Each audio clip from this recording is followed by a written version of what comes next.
Jy weet dat elke instrument in die Bybel het 'n profetiese funksie gehad en ek raak so opgewonde as ek musiek hoor.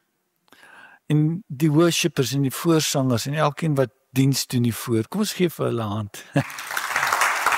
Jy weet ons doen dit nie vir julle nie, ons doen dit nie om gehoor te word, ons doen dit nie om gesien te word nie, but we do it in worship as a form of worship and you do it with us. Dis nie ons wat perform en julle wat net daar sit en dit geniet nie. Ons is saam in hierdie band.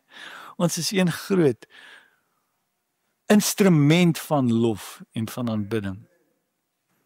En dis kragtig want die atmosfeer in die hemele word beïnvloed deur lof, deur ons aanbidding.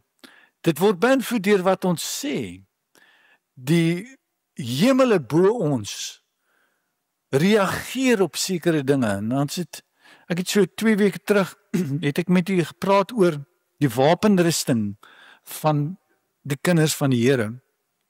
En ek wil vandag hiermee klaarmaak. En ek wil met u praat oor die dinge wat kragtig is in ons lewens, wat God ons gegee het om mee oorlog te voer, om te kan oorwin. Een van die dinge, heel eerste ding, wapen wat ons gegee word, sê die Bybel is die swaard van die Gees. Die tweesnydende swaard, die kragtige woord van God is wat ons vyand vrees. Vrees nie jou woord nie, hy vrees God se woord uit jou mond, is wat hy vrees. Die Bybel sê, dis 'n tweesnydende swaard, want ons het gesien, die woord van God het 2 kante. Openbaar 2 kante in ons lewens. Die eerste een wat hy openbaar is, het openbaar die persoon van God. En dan tweedens, openbaar dit die beginsels van God. Die persoon van Jesus, en dan die beginsels van sy koninkryk.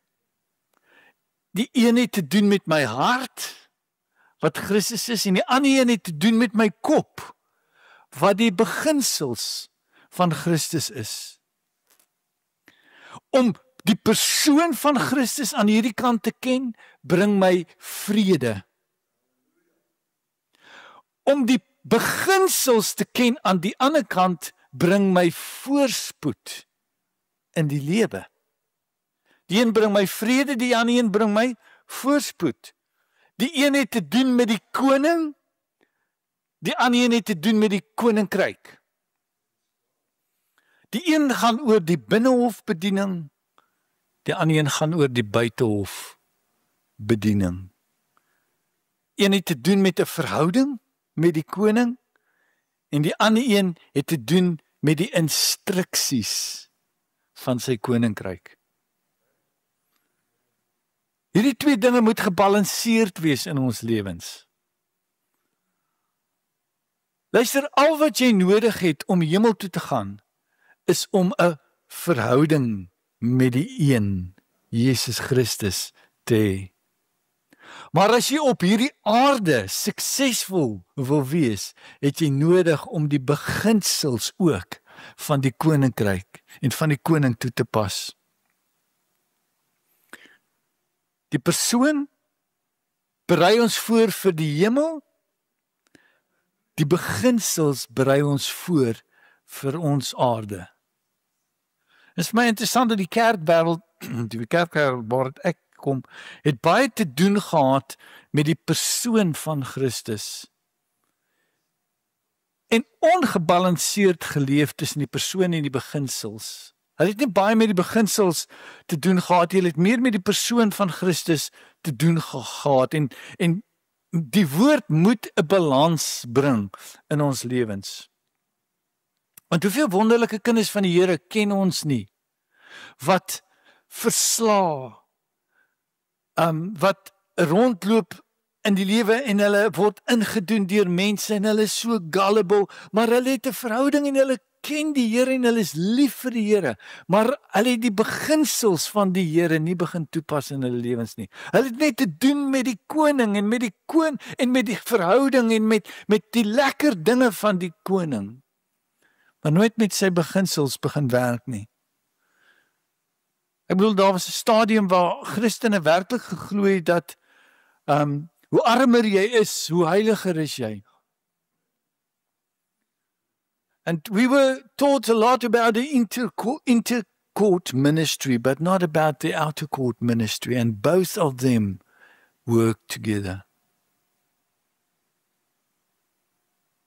As sekere dinge wat niks te doen het met die persoon van God nie, dat as jy dit doen, sal jy suksesvol wees. Die koöperatiewe of die besigheidswêreld verstaan die beginsels van die koninkryk. Hulle verstaan nie die persoon of die koning van hierdie koninkryk nie.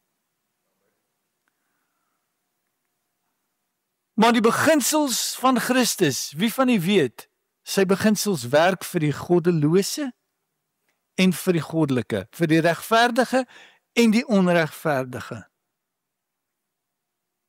Maar die wêreld waardeer die beginsels meer as die persoon van Christus. Hulle wil die beginsels toepas sonder om 'n verhouding met die koning te wees. Hierdie dinge werk, saai en maai en gee, hierdie dinge werk in hierdie wêreld. Ek is so bly vir een ding, en dit is dat my blydskap kan nie gevind word in die outer court ministry nie, maar my blydskap kan altyd gevind word in die inner court ministry.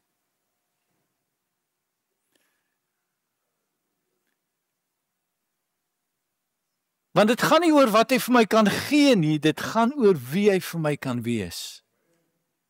Waar my blydskap lê. Maar ons sien, ons is op hierdie aarde gesit nie net om in sy teenwoordigheid te bly nie, maar ons is ook op aarde geplaas om sy koninkryk te vestig. We've got a job.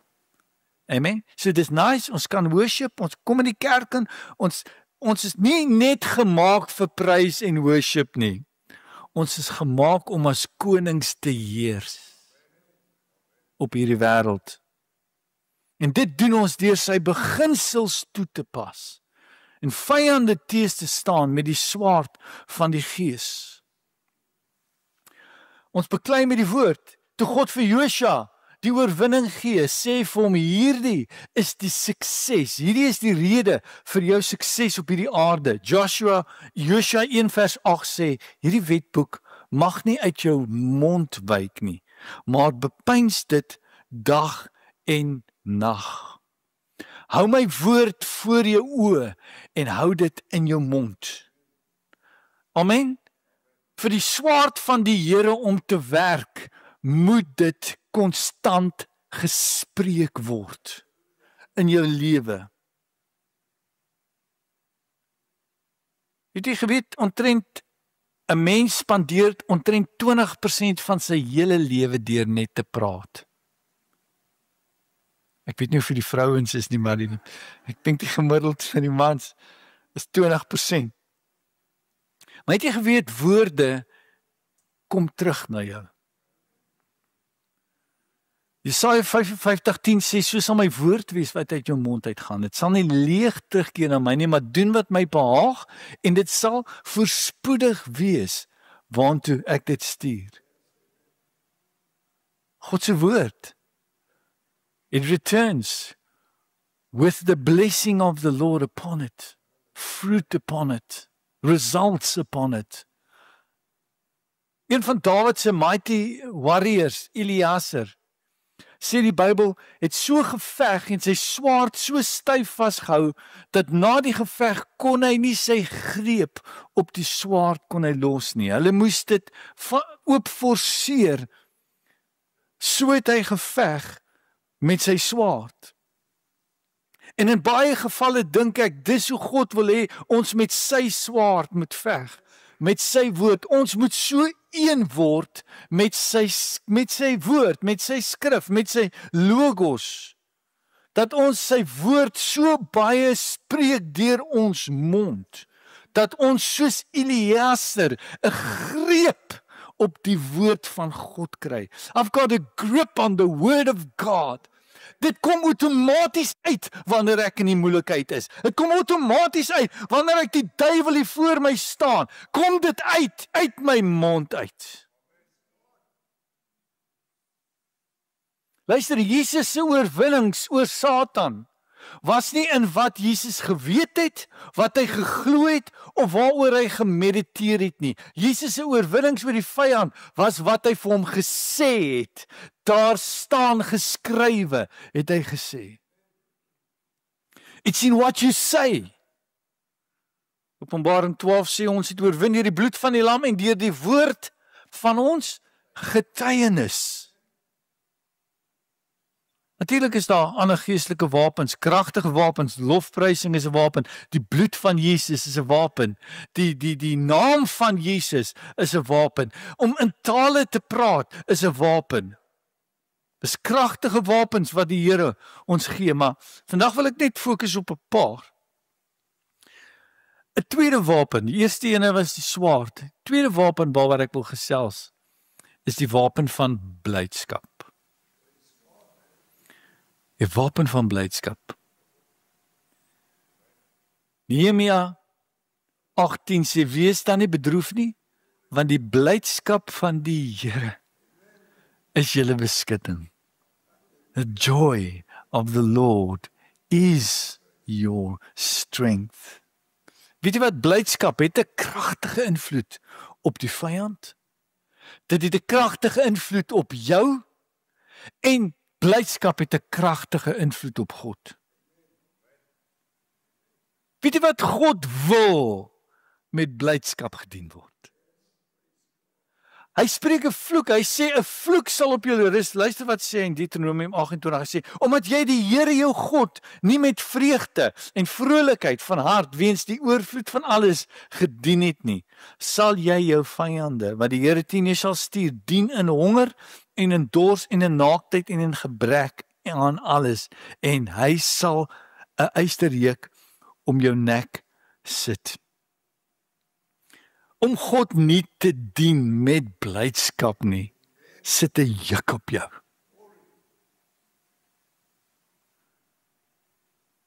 Die slegste ding in jou lewe om te verloor is 'n dankbare hart in jou lewens. 1 Tessalonisense 5:18 sê, in everything give thanks, for this is the will of God in Christ Jesus. Is dit nie snaaks dit een van die grootste paradokse van ons lewens, is dat kinders van die Here wat vrygemaak, vergewe en verlos is uit die mag van Satan, is die mense wat partykeer die noorste, die moeilikste, die suurste klomp fariseërs is, wat nie eens kan lag nie, wat nie eens 'n grappie kan vat nie, wat altyd so donker lyk en optree. Kom ek sê vir wat, jy sal saam met my stem dat elke verhouding wat ons het blydskap nodig. Daar bestaan nie 'n verhouding wat nie gegrond kan wees in blydskap. Luister, die geluk is ekstern, maar blydskap is intern. Geluk hang af van hoe die dice val, maar blydskap is 'n keuse in 'n mens se lewe. Jy wag nie tot iets gebeur nie, jy besluit. Geluk is gebaseer op omstandighede. Blydskap is gebaseer op wie Jesus is in ons lewens. Romeine 14:7 sê duidelik, wanneer hy praat van die koninkryk van God, sê hy die koninkryk is nie spys en drank nie, maar geregtigheid en vrede en blydskap in die Heilige Gees. Want hy wat Christus hierin dien, is aan God welgevallig en by mense geag. As u eendag hemel toe gaan, dan gaan u baie teleurgesteld wees as u nie hou van blydskap nie. Want die hemel gaan 'n plek wees van ongelooflike blydskap.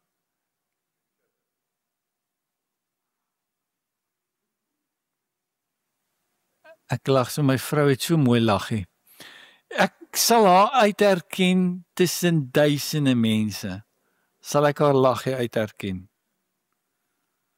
Johannes 15 vers 11 sê, dit het ek vir julle gesê, dat my blydskap in julle kan bly en julle blydskap volkome kan word. So eintlik, hoe ouer 'n mens raak, hoe meer blydskap moet jy in jou lewe begin wys. Nie hoe ouer jy raak, hoe suurder word jy nie. Kan ek 'n amen kry? Hoe kwaaier word jy nie? Ja, daar is seker redes. Jy het nou al 'n paar dinge gesien in jou lewe. Maar die wonderlikste ding van, jy amper sê ek ons ou mense, maar van ons mense is, ek sê vir my net toe julle instap, net voor die diens, hoor hoe lawaai hierdie mense. Hulle praat, hulle chat. Dis so mooi om te sien, dat daar is blydskap in ons lewens. Party mense dink om God te dien is tog so swaar. Die kondisies is so moeilik, die omstandighede is so groot, die tydfaktor is te groot, die standaarde is te hoog, maar ek wil vir julle sê, om Jesus en om God te dien in my lewe is die grootste vreugde en die grootste blydskap van my hele lewe. Is 'n vreugde. As dit nie so is nie, is dit omdat jy God verkeerd sien. Omdat jy God sien as hierdie kwaai pa. As jy God sien soos die verlore seun se oudste boetie, hy sien God as 'n moeilike en as 'n kwaad God wat niks vir hom gun nie.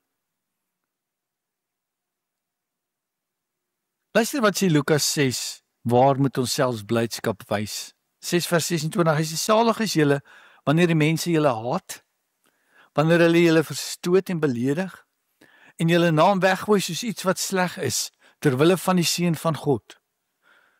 Hy sê, moenie in mekaar insak, en nou morbied raak nie, hy sê, wees bly, in daardie dag, en spring op, moenie bly wees vir daardie dag nie, hy sê, wees bly in daardie dag, en spring op, want kyk, julle loon is groot in die hemel. Ons raak bly oor die loon wat groot is in die hemel in ons lewens, nie met die dinge wat met ons gebeur hier op aarde nie. Ek het al mense gesien opspring as hulle geld, maar ek het nog nooit mense gesien opspring as hulle vervolg of beledig word nie. Maar ek het dit al in my lewe gedoen. En ek wil vir julle sê, dit werk. Dit werk. Hoe kom blydskap in my lewe in? Wel, blydskap kom oor ek die waarheid ken. Mense met blydskap het geleer om te staan op die woord van die Here. En hulle Bybelse perspektief maak dat hulle blydskap het. The way we see things is through grace and mercy. Mense met blydskap, luister, is nie mense wat sonder probleme is nie. Mense met blydskap het ook probleme. Maar hulle blydskap in die donkerste tye in ons lewens is omdat ons perspektief het op die woord van die Here.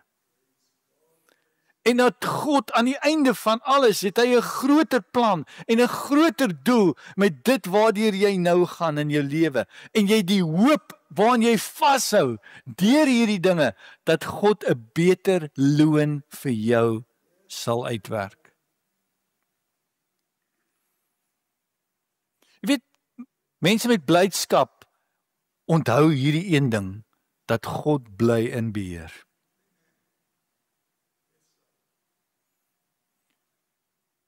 Blydskap in ons lewens kom tweedens deurdat ons vrede het met God. vrede het met die Here. Romeine 5:1, omdat ons dan uit die geloof geregverdig is, het ons vrede by God deur ons Here Jesus Christus. I've got peace. Ek is nie meer in opstand teen God nie. Ek het vrede. Derdens kom blydskap deurdat ons besef dat ons word aanvaar deur Jesus. We are accepted. We are His beloved. And because I know I am His beloved, I've got joy. Nobody can, the world didn't give it to me, and the world cannot take it away. En dan blydskap kom deur, soos wat Van Myn volgend gesê, deur vergenoeg te wees. Moeilike woord daai, om vergenoeg te wees met die omstandighede. Om vergenoeg te wees, maar Paulus sê hierso, dat hy het geleer om vergenoeg te wees. Dis iets wat natuurlik kom nie. Hy het dit geleer, hy's in boeye, hy sit in 'n koue sel en hy skryf hierdie woorde, ek het geleer om vergenoegd te wees. Alhoewel hy in koue sit, is hy gelukkig. So die geheim van blydskap is perspektief. Amen. Perspektief, die woord, Spreuke 15:14 sê, al die dae van die bedrukte is sleg. Maar die vrolike van hart het geduur fees. Liewer 'n bietjie in die vrees van die Here as 'n groot skat en onrus daarby. Liewer 'n porsie groente. Dis 'n moeilike woord vir my, maar dit staan. Maar liewer 'n porsie groente waar liefde by is. Ja. Dis. Ja. As 'n vetgevoerde bees en haat daarby. Kan ek 'n klein amen kry? Ja, luister, blydskap is nie gesetel in wat ons het nie. Blydskap is 'n lewenstyl wat ek aanleer of dit goed gaan en of dit sleg gaan. I reveal and I stay in a thankful heart. Vers 12 sê, daarom omdat ons 'n onverwelklike koninkryk ontvang, laat ons dankbaar wees en so God welbehaaglik dien. Hoe dien ek God? Met blydskap. Hoe pak ek hierdie stoele uit? Met blydskap. Hoe groet ek mense? Met blydskap. Hoe doen ek my werk? Met blydskap. Hoe sing ek? Met blydskap. Hoe prys ek? Met blydskap. Whatever I do, do it with thanksgiving, with praise, with thanksgiving. Dis 'n magtige en 'n kragtige wapen. Dink jy hoe mismoedig moet die duiwel word as hy alles probeer het? En jy kom en jy sit daar so met lof en met dank en dankbare hart in die omstandighede wat hy het. Dit moet hom verskriklik depressief maak om jou bly te sien. Kan ek 'n amen kry?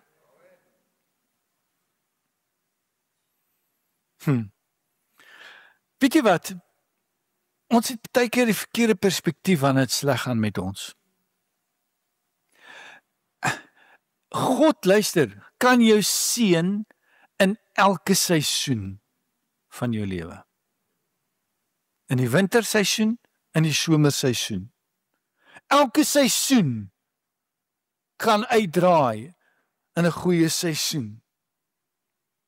En ons denkpatroon verval baie keer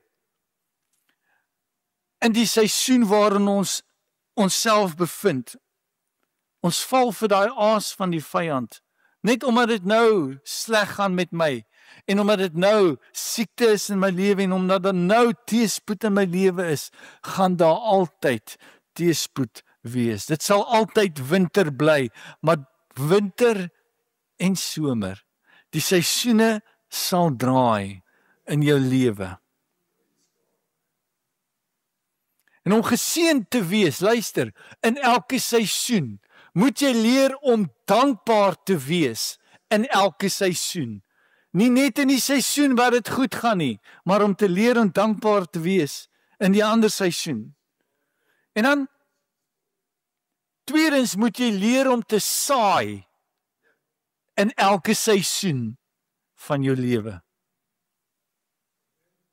Saai wanneer dit sleg gaan. Kan ek 'n amen kry? Saai wanneer dit goed gaan.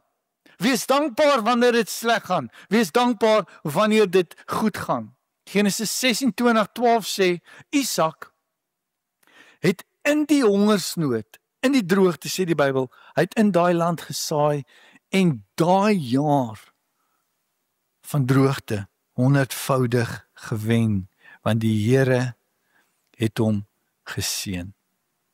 Amen. Die plek van voorspoed is waar jy God glo. Hy jou kan seën. Halleluja. Hier is 4 wette om blydskap te hê. Nommer 1, fokus op gee eerder as om te ontvang. Wie van julle weet daar's baie blydskap.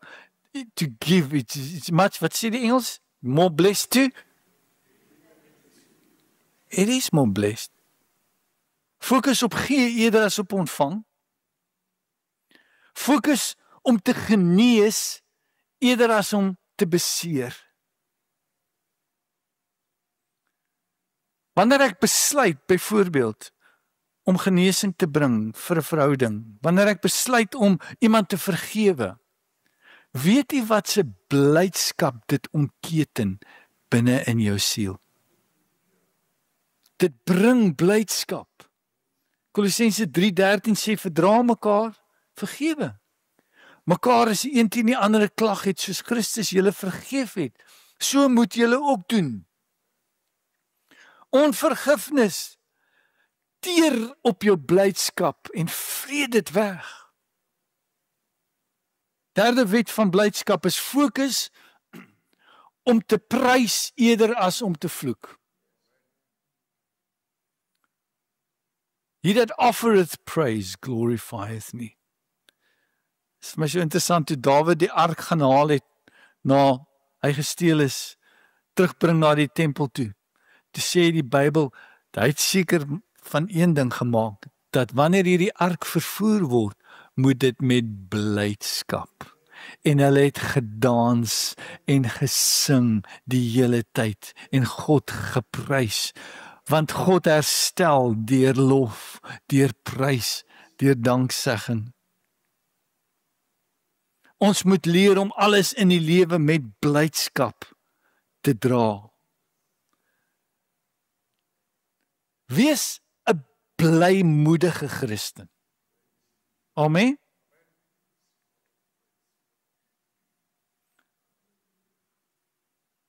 I really think that the first step to a person that backslides is the person that loses a thankful heart.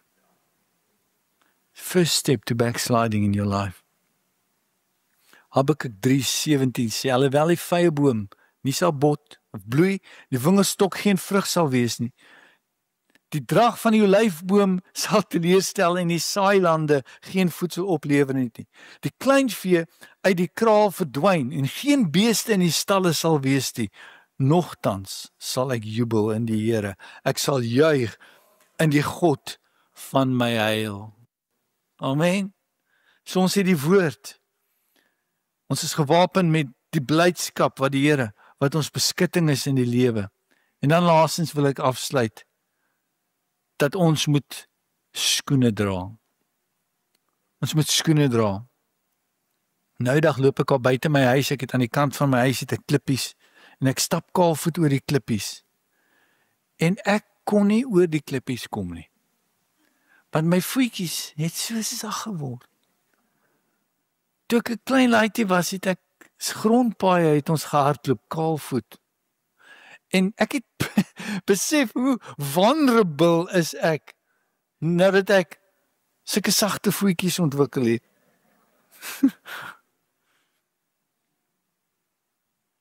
Maar enige soldaat wat oor 'n ongelyke en 'n rowwe oppervlakte moet opereer en moet hardloop, moet weet dat hy het geen kans deur kaalvoet te wees nie. Ons voete in oorlogvoering, sê die Bybel, ekskuus, het met sielewen te doen. Ons voete, ons skoene. Wanneer ons Jesus deel met mense, het dit te doen met ons voete. Want die Bybel sê, ons het lieflike voete. Luister wat sê Romeine 10 vers 11. Hoe kan julle preek, as hulle nie gestuur word nie, soos geskryf is, hoe lieflik is die voete van die wat die evangelie van vrede verkondig. Vir die wat die evangelie van die goeie verkondig. Skoene vir die Christen is sielewen. Kan ek 'n amen kry? Sielewen. Dis waaroor die hemel excited raak. Dit is wat blydskap ontketen in die hemel is wanneer siele gered word. En dis ons eerste bediening as 'n kind van die Here. Doen die werk van die evangelis.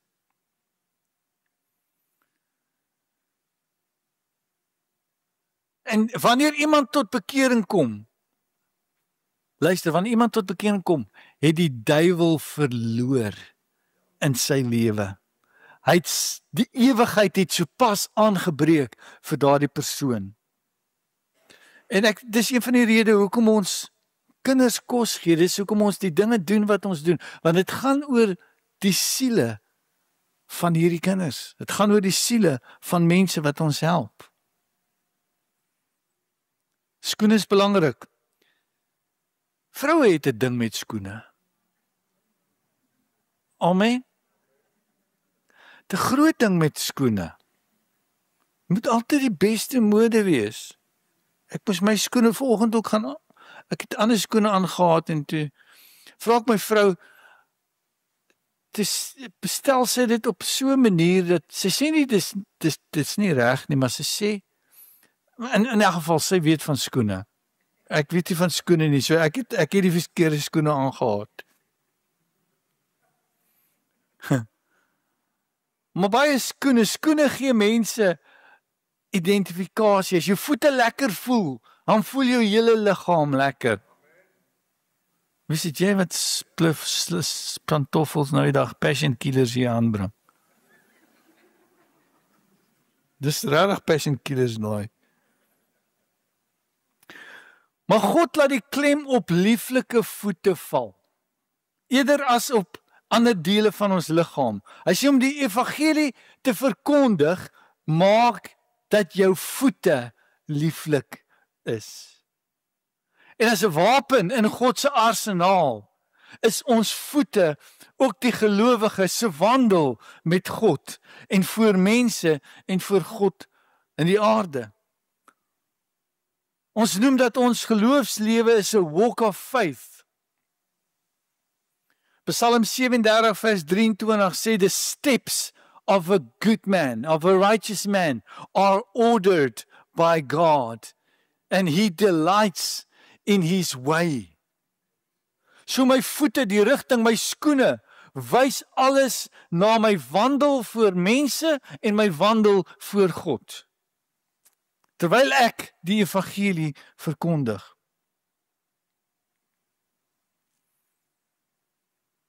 Ek dink dit is tyd dat ons geestelike pantoffels uittrek en ons boots aantrek.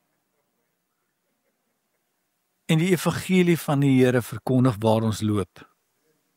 Siele wen waar ons gaan, waar ons bevind, waar ons voete ons heen vat. Ek moet sê, skoene kan nogals baie van 'n persoon sê. Eendag was daar 'n man wat van oorsee af gekom het belang gestel in 'n dametjie in ons kerk, het hy ingestap en dit was glo skatryk man, 'n dokter van, ek dink dit was Nederland. En Maar daar was iets net nie, iets het my vreeslik gepla van die ou. Dit was sy skoene. Dit is hierdie skatryk ou, maar as jy na hom kyk, dan draai sulke verslete skoene. Inteendeel, ons het uiteindelik die Here ons daarom gehelp het, was hierdie ou een van die top mees gesoekste mense in Suid-Afrika. Wat mense, kinders, abortusklinieke, allerhande dinge wat hy gehad het. Maar sy skoene het hom weggegee. Maar mense skoene sê baie van jouself. Maar hierdie voete sal die evangelie bring. Waar hierdie gaan, sal die evangelie gaan. Kan ek 'n amen kry? Josua 1:3, elke plek waar jou voetsool op sit, dit sal ek aan jou gee. En jy weet, soos die skoene aan Israel se voete nie versluit het, terwyl hulle in die woestyn geloop het na die beloofde land nie, wil ek vir u sê, sal ons voete nie sluit vir die evangelie van Christus Jesus. Ons sal nooit moeg raak om siele te wen nie. Siele wen sal nooit uit die mode uitgaan in God se koninkryk nie. Amen. Dis met die verkondiging van die evangelie waar die Here sê, julle sal op slange en skorpioene trap en niks sal met julle gebeur nie. Dis in die verkondiging daarvan. So wil jy lieflike voete hê?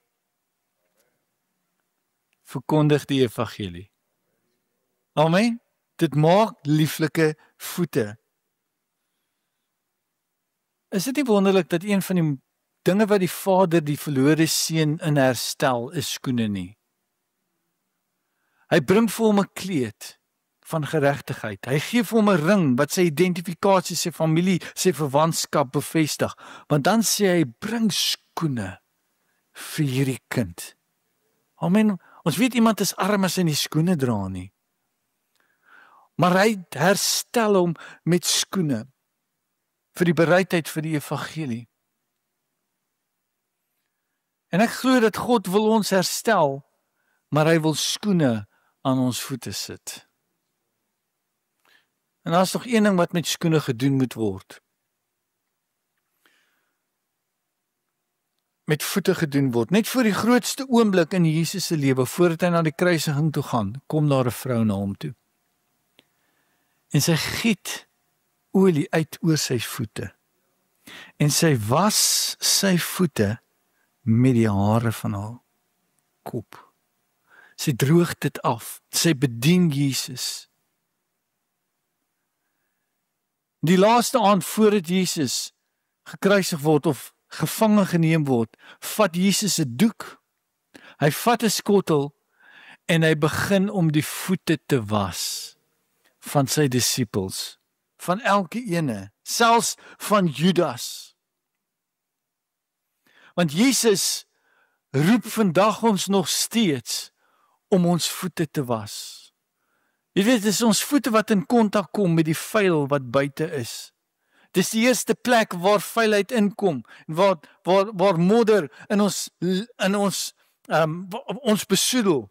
Maar Jesus roep ons vandag om ons skoene uit te trek en ons voete in sy hande te plaas, sodat hy ons kan was. En voete is 'n sensitiewe saak. Kyk, jy hoef nie bekommerd te wees nie, ek gaan niemand se voete was vanoggend nie. So julle hoef nie julle skoene uit te trek nie. Want ons het bunions en ons tone staan so, dit lyk nie mooi nie. Ons skoene is 'n skaamding, né? Ek bedoel voete is 'n lelike ding. Maar dit wat ons voete in kontak mee kom, is die stof van die aarde en is vuil. En om voete te was vandag is 'n messy job. Maar God sal die messy gedeeltes van ons lewens enige tyd was. Enige tyd dat jy jou skoene uittrek. En dit onder sy liefdevolle arms plaas. Johannes 13 vers 8 sê, Petrus sê vir hom, want Petrus sê, jy sal nooit my voete was nie. En die Here sê vir Petrus, U sal my voete in der ewigheid nie was nie. En Jesus antwoord hom, as ek jou nie was nie, het jy geen deel aan my nie. So ons moet ons voete ontbloot. Ons moet dit doen, die vuil dinge in ons lewens. Johannes 9 sê, Simon Petrus sê vir hom, Here, in daai geval, nie net my voete nie, maar ook my hande en my hoof. Amen. Jesus sê vir hom, hy wat gewas is, het niks anders nodig as om die voete te was nie. Deur Jesus toegang te gee na die besoedelde gedeeltes van ons lewens, na waar ons in kontak gekom het met fisiese en met seksuele en misbruik en met kondemnasie in ons lewens, wil ek vir u sê, dat daar is niks wat jou kan was, soos die bloed van Jesus nie. God is vanoggend hiersom. Sy woord is hier, die blydskap van die Here is hier, maar die belangrikste vanoggend is dat hy jou voete wil was. Ek wil vra om saam met my te staan.